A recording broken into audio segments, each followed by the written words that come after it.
C'est super, on dirait que je tourne ma vidéo YouTube totalement nue. Aujourd'hui, je vous tourne ma vidéo dans le plus simple appareil.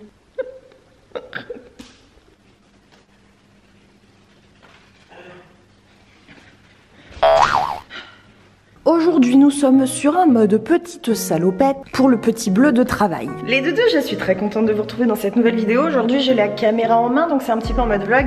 Et donc, pourquoi le bleu de travail? Pourquoi je dis ça? En fait, c'est parce que vous l'avez vu sur Instagram, je pense. Nous avons enfin posé les lustres. Ils sont, on dirait pas comme ça parce que du coup, comme ils sont au plafond, ils font tout petits. Je suis désolée si ça résonne un petit peu. Mais en fait, ils sont très très grands. Et ils sont trop beaux. Je suis trop contente. Lui, il est magnifique en vrai bois. Lui au fond là. Attendez, je remets mes chaussons pour cacher mes panards. Et du coup en fait il restera plus que celui-là. Rudy il en avait pris un mais je suis pas fan du tout. Il fait hyper tache comparé aux autres. En fait il fait vraiment minuscule. Et je trouve qu'il va pas du tout avec le reste. En fait j'aimerais bien comme le tout premier en paille là, mais en blanc. Qui tombe bien. Et en plus vu qu'on a reçu, ça je vous ai montré aussi sur Instagram mais je vous l'ai pas montré ici. On a reçu un nouveau tapis qui est juste absolument magnifique. Je suis tellement contente. Il fait 3 sur 2 je crois. Il est sublissime. Il est sublissime. Je suis trop fan. Ici c'est la Redoute et là en fait c'est un plaid que j'ai utilisé en tapis. Donc ça c'est la petite astuce si ça vous intéresse, de prendre un plaid qui soit, en plus il a des légères paillettes, je sais pas si ça se voit, donc qui soit un petit peu épais et qui fasse, ça fait tapis et ça coûte 10 fois moins cher que des vrais tapis. Donc pour mettre en superposition comme ça c'est très bien. Donc ouais je suis toute contente de mes petits lustres. Ça fait 3 mois maintenant qu'on les attend. On les avait achetés assez vite mais le truc c'est qu'il fallait qu'on puisse avoir le pont, le fameux pont des pros du bâtiment en fait pour grimper là-haut. Nous on va se mettre là aujourd'hui les amis.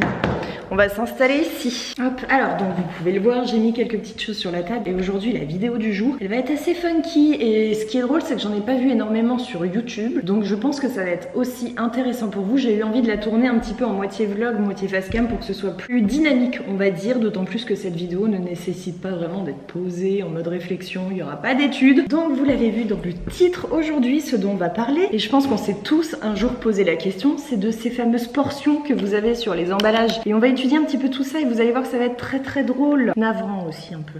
Ouais, un peu navrant. J'aimerais bien d'ailleurs, avant qu'on commence, que vous me disiez en commentaire qui de vous suit. En fait, il fait attention au nombre de portions que vous pouvez voir inscrit sur un emballage de trucs industriels. Qui de vous respecte, mange par exemple pour une portion. Ça m'intéresserait beaucoup de savoir, et aussi avant la suite de la vidéo que vous me disiez dans le même commentaire ce que vous en pensez, si vous trouvez que c'est trop pour vous ou pas assez. J'avais des petits trucs à la maison que Rudy avait acheté et que où il était indiqué les portions. J'avais aussi une vieille bouteille de coca que j'avais gardée spécialement pour. On va en parler, ça aussi, ça va être drôle. Donc j'espère que vous êtes prêts, c'est parti. Je sens que vous êtes de travers là, ça va pas le faire. Bon, j'ai quand même cherché quelques petites infos sur le sujet avant de commencer. J'ai encore bougé. Donc première chose, vous avez déjà très probablement tous dû voir ces fameuses portions qui sont inscrites sur les emballages. Savez-vous par qui c'est instauré? Savez-vous qui le décide? Moi, pour être honnête, avant, je pensais que c'était en fait pas forcément l'OMS, mais une institution de ce type qui avait décidé que par exemple une portion de telle chose, ça équivalait à tant de grammes. Bah pas du tout, j'ai été surprise en faisant mes petites recherches.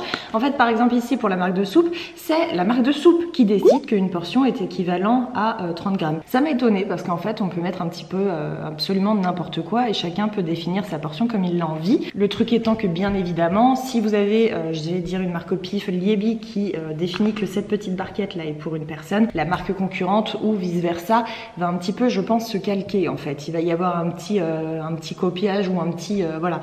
Faut être d'accord et qu'on fasse un petit peu tous la même chose. Mais ouais, c'est donc les marques elles-mêmes de chaque produit qui vont définir que telle portion est équivalent à tant de grammes et vice versa. J'installe juste mon petit micro si vous le voulez bien. J'ai changé de caméra pour qu'on papote plus convenablement. Donc avec moi, j'ai pris pas mal de petites choses. J'ai pris une balance, j'ai pris un verre doseur. Alors on attaque. Et je sais que la première question à laquelle vous allez vouloir que je réponde, et c'est dans toute légitimité, c'est est-ce qu'on peut se fier à ces fameuses portions? Est-ce qu'on peut se fier tout simplement à ce qui est écrit sur l'étiquette quand il est question de définir nos besoins à chaque fois pour chaque aliment? Je suis intimement persuadée que dans le fond, bon nombre de vous, si ce n'est pas tout le monde, a déjà la réponse et ça ne vous étonnera pas si je vous dis que non. On est je ne sais pas combien d'individus sur cette petite terre et que donc vous avez autant de besoins en fait qu'il y a d'individualité. très dur à dire cette phrase. Chose qui est assez comique puisque ici, dans un packaging d'une soupe, on va pourtant décider que toute la population, donc la terre entière qui va manger cette soupe, la marque estime que peu importe la personne, peu importe qui achètera cette soupe, son besoin pour cette soupe sera de seulement une barquette, pas 1 gramme de plus, pas 1 gramme de moins. Je rappelle quelques principes fondamentaux pour le besoin énergétique. Je rappelle aussi d'ailleurs que vous n'êtes absolument pas obligé de calculer. Si vous le faites, si vous vous intéressez un petit peu à vos besoins énergétiques,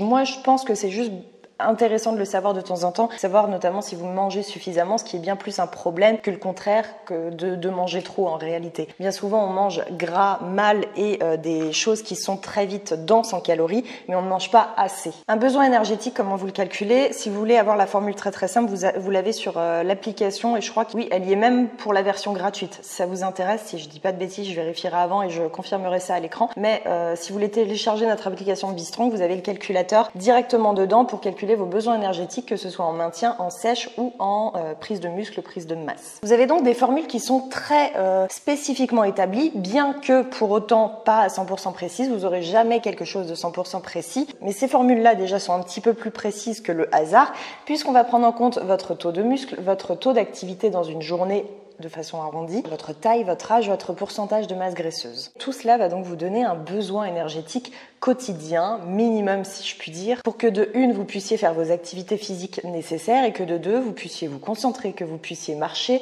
réfléchir parce que votre cerveau consomme énormément de calories et oui, que vous puissiez vous servir tout simplement de votre corps puisqu'il me semble que les muscles c'est 47% de votre besoin énergétique, donc rien que vos muscles, ils vont utiliser un petit peu plus de 40% de ce que vous mangez, de ce que vous apportez comme énergie. C'est énorme. C'est pour ça d'ailleurs qu'on dit que faire travailler ses muscles, ça permet de assez facilement augmenter son métabolisme basal. Puisque ça dépense énormément, que ça grignote énormément votre énergie, plus vous allez avoir de muscles, plus vous allez faire bosser vos muscles, plus votre corps, sans rien faire, va avoir une dépense énergétique haute, puisque le simple fait de faire fonctionner vos muscles va dépenser de l'énergie. Du coup, selon ce principe, si on estime que voilà un besoin énergétique et donc un apport énergétique est absolument unique à chacun, comment est-ce qu'on pourrait estimer que ça est équivalent à une portion par personne? Donc comment est-ce qu'on pourrait estimer qu'une soupe est suffisante ou trop en fonction de chacun? On ne peut pas. En fait, c'est une estimation et qui est clairement faussée et ça, on va en parler du coup. En général, le type de portion indiquée, évidemment, vous ne l'aurez que sur des choses qui sont industrielles puisqu'il faut un packaging, il faut quelque chose d'emballé, donc quelque chose d'un minimum transformé. Vous l'aurez pas sur vos fruits et légumes du marché, vous les aurez pas sur voilà des choses qui soient brutes. Ici, j'ai donc pris quelques exemples que j'avais à la maison. J'avais pas envie de racheter des trucs parce que j'ai pas envie d'acheter pour une vidéo YouTube très honnêtement, surtout des produits un peu dégueux. J'ai mis en marche aussi la deuxième caméra, comme ça vous allez pouvoir avoir des plans de près. Donc là, puisque je parlais de ma soupe, on va commencer par ça. Je pense que tout le monde a déjà vu les petites barquettes de soupe. Je vais pas citer de marque, d'autant plus que là, c'en est pas une. C'est la marque, je crois que c'est Carrefour, je crois, mais vous en avez chez Liebig. Bref, on va pas citer toutes les marques. Donc en fait, les portions ne sont pas obligatoires. Ce qui est obligatoire, effectivement, c'est d'avoir les valeurs énergétiques au 100 grammes ou alors au 100 millilitres. Mais quand vous voyez une portion d'œufs, ça c'est pas obligatoire. Par contre, s'ils définissent une portion, ils doivent effectivement mettre un chiffre à côté, donc mettre un nombre de grammes ou un nombre de millilitres à côté. Ici, donc, ils estiment qu'une barquette, c'est suffisant, c'est une portion pour une personne. Moi, très honnêtement, j'en ai mangé avant-hier. Je m'en suis fait 2 et c'était encore pas assez pour moi. Une portion, je crois que c'est la moitié ou même un petit peu moins que la moitié d'un bol. Il y a que dalle, en fait. Et pourtant, sur le truc, il y a écrit apport de référence pour un adulte type à 2000 calories par jour. Donc déjà, un adulte type à 2000 calories par jour, ils estiment que tout le monde est sédentaire. Ils estiment que le monde entier est sédentaire. Déjà, c'est certain, c'est pour une femme, à moins que ce soit un homme enfant, un tout petit homme, un homme adulte, à moins qu'il soit effectivement très très mince, qu'il ait peu de muscles et peut-être relativement petit. Globalement, jamais de la vie, il mange que 2000 calories. Je pense que vous vous souvenez, moi dans mes anciennes vidéos, je vous avais dit que j'avais atteint le palier de 2000, chose qui est toujours le cas, et que je continuais. Alors je suis très grande, je fais 1m76, mais voilà, je suis une femme, j'ai quand même moins de muscles globalement qu'un homme pourrait l'avoir. 2000 calories, c'est encore le minimum. Donc déjà au niveau de le rapport journalier, il y a un problème et ça c'est l'OMS. Je sais pas qui l'a décrit, si c'est l'OMS, je sais pas. Vous pourrez faire le test avec ce que vous avez chez vous si vous voyez des portions indiquées. Commencez par vous mettre seulement la portion justement que l'industriel ou que la marque indique et voyez ce que ça donne. Globalement c'est très comique, c'est hyper comique. Donc là une barquette, moi non c'est le double. Ensuite on va avoir des petits croutons. Monsieur s'est fait le kiff justement avec les soupes de s'acheter des croutons croûtons en plastique. Et donc là, je vais vous le montrer sur cette caméra. Vous avez indiqué que c'est pour 4 portions et donc 4 personnes. Au dos du paquet, ils mettent les valeurs nutritionnelles au 100 grammes, mais ils les mettent pas par nombre de portions. Donc c'est vraiment juste sur l'avant là où vous voyez qu'il est indiqué pour 4 personnes. Je vous propose qu'on fasse le test ensemble. J'allais prendre des petits ramequins, prendre des petits verres à expresso parce que vous allez voir, il n'y aura pas besoin de plus. Les autres sont lave-vaisselle, donc je vais prendre un verre pour le dernier. On va mettre les verres, hop, de façon à ce que vous voyez ça correctement. Et donc je vais essayer de séparer en 4, de façon à ce que ce soit relativement égal. Putain la vache, c'est gras. J'ai les doigts qui sont huileux tellement c'est gras. Voilà, donc j'ai tout séparé en 4. Le verre à expresso n'est même pas rempli. Vous avez donc les 3/4 d'un mini verre à expresso pour vous donner une comparaison. Ça fait aller une phalange et demie de mon doigt de croûtons. Voilà donc une portion adulte. Chin! Moi je suis pas du style à mettre des croûtons dans mes soupes parce que j'aime pas spécialement ça. Mais si j'avais envie de le faire, il y aurait 2 fois ça si ce n'est pas 3. J'ai un autre exemple à vous montrer en direct qui va parler, je pense, à beaucoup de gens, le fameux coca. Donc le coca, l'apport recommandé ou le verre, ils estiment qu'un verre c'est 250 ml et donc c'est l'apport de référence, on va dire, quotidien. Donc un verre de 250 ml par jour. J'ai plus de coca, donc on va faire le test avec de l'eau. Je vais remplir un verre d'eau avec 250 ml. Ça va ici à peu près. Yes, on va mettre ça dans un verre.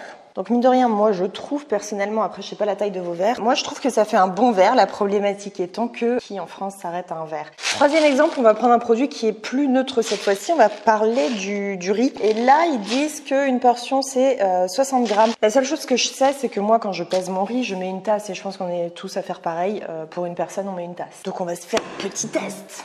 Là j'ai pris un verre du coup, donc cette fois-ci je vais faire les choses à l'envers. Donc je vais juste remplir mon verre, comme je le ferai habituellement. Mais pourquoi c'est pas en grammes? Je recommence. Ça fait 3 fois que je le refais. Allez! Yes. Donc on est les amis à 158 grammes de riz. Après là j'ai pris un grand verre, peut-être que je me serai arrêtée. Vas-y, je vais faire... Je vais jouer le jeu jusqu'au bout. Je me serais peut-être probablement arrêtée ici.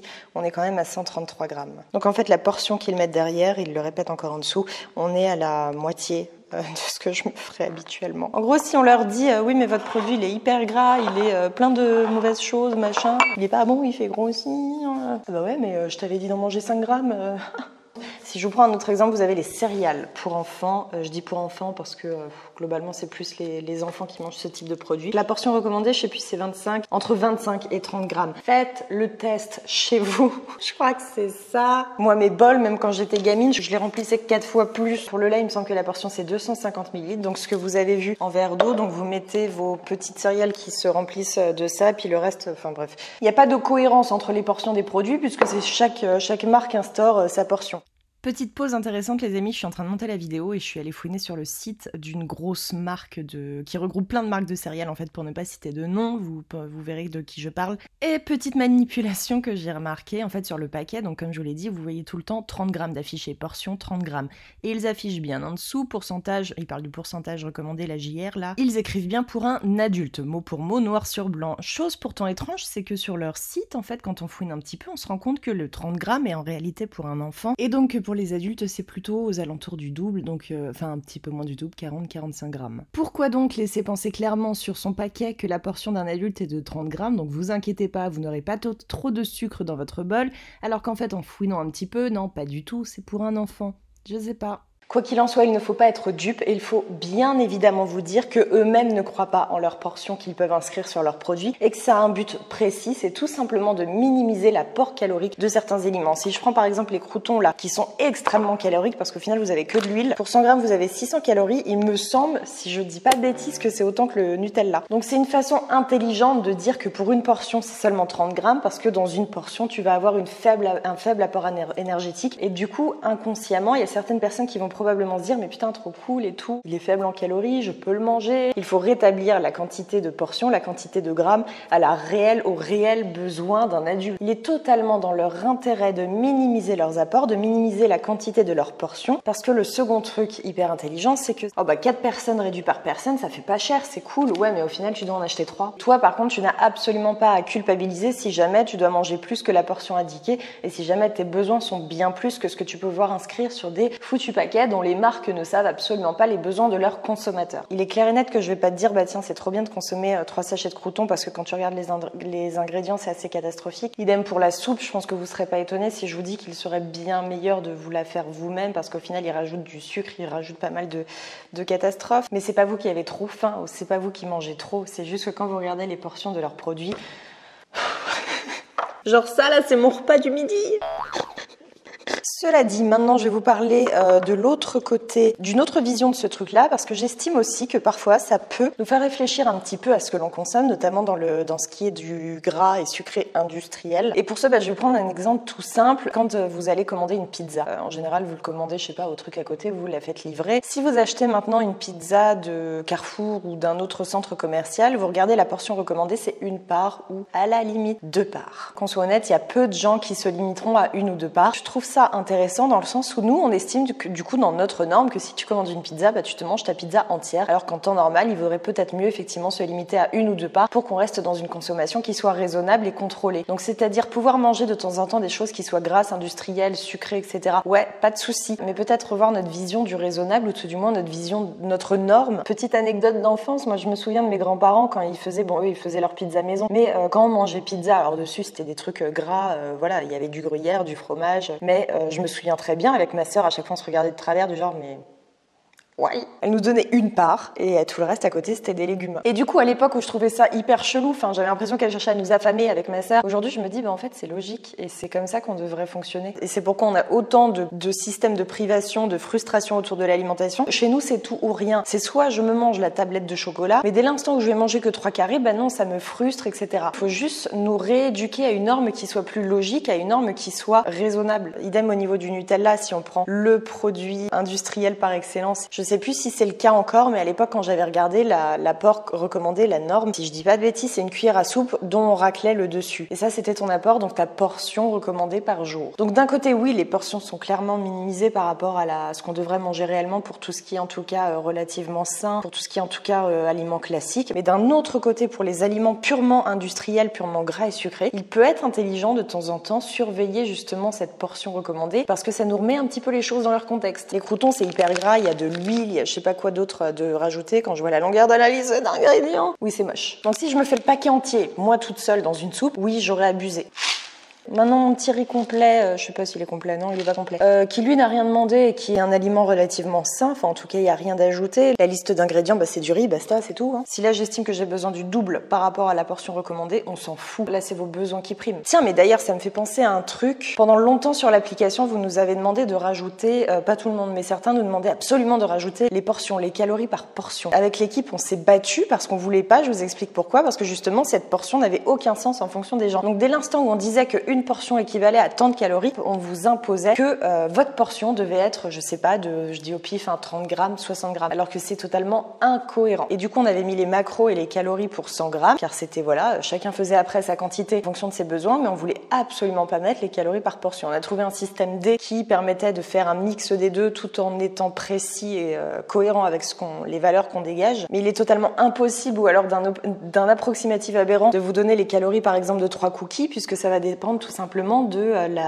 la taille des boules que vous aurez fait, du poids de ces cookies, du poids de chaque ingrédient. Vous dire ce cookie vaut tant de calories, tant de protéines, tant de glucides, c'est juste faux et c'est un mensonge. Un autre exemple, et c'est d'ailleurs l'exemple que je donne pour essayer de faire comprendre ce système, prenez 2 pizzas de la même taille, de la même marque, exactement les mêmes, mais vous en prenez 2. Vous les faites couper en 6 par 2 personnes différentes. Vous prenez 1 part de chaque et vous les pesez, vous n'aurez jamais le même nombre de grammes. Donc dire que 1 part de cette pizza vaut tant de calories ou tant de protéines ou tant de glucides, etc., c'est approximatif, mais lointain. Voilà donc ce que j'avais à vous dire aujourd'hui sur ces fameuses portions que vous pouvez voir inscrites sur vos paquets. J'espère que cette vidéo vous aura plu. Je vous fais des très gros bisous et je vous dis à la semaine prochaine.